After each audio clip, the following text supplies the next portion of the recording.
Okay, so welcome back to part 2 of the Bethlehem Steel overhead outdoor crane that was used in the bar yards at Bethlehem Steel in Johnstown, Pennsylvania, right off of Broad Street, if you're familiar with that area. It's no longer there. I showed you some pictures in the first video of what the crane looked like. This is part 2 to catch you up on what I've done this week. As you can see here, I painted everything the greenish color. Still going to be weathered yet once it's all put together, but I have that completed. I made the 2 rails, which if you can see over here, let me get this out of the way, which will actually set on top of here.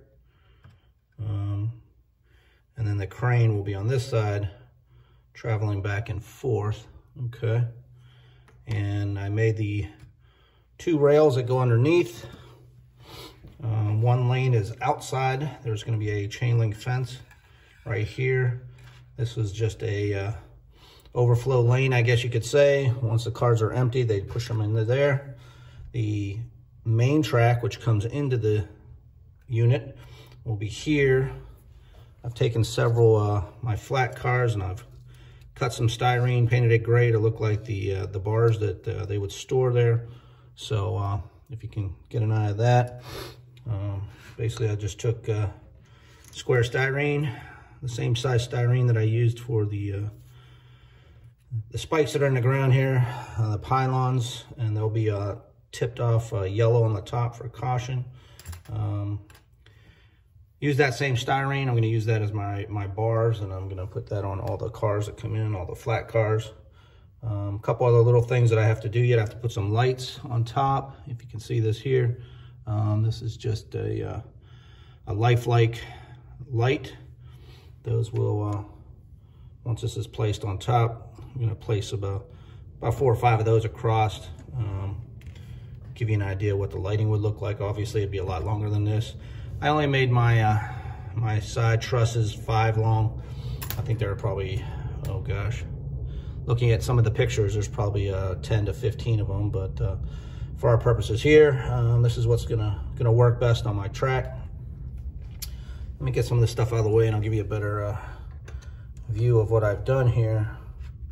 This did take an afternoon to put all these, cut these pylons, paint them, and put them on. If you can see that, I have 10 rows, 10 of, I think it was 22, that direction. So yeah, you do the math, 10 times 22, and that's what I did all Saturday afternoon.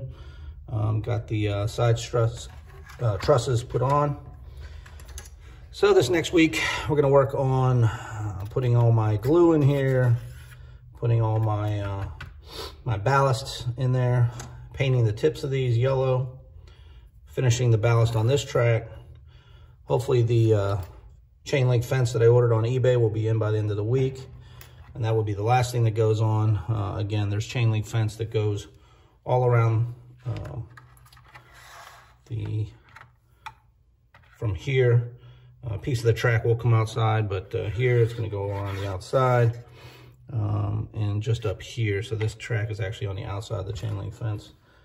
Nothing else I can really update you on. I did took some old rail that I had, took a couple pieces of end scale track, and I made that as my rail on top for the crane to go back and forth. Again, a lot of detailing has to go in. These are going to sit this direction here on both sides. And I guess that's about it to catch you up on part 2. Again, part 3, I hope to have this thing finished and possibly weathered, and definitely the chain link fence put around. I'll put some pictures at the end of this video just to show you the progress, and thanks for joining me.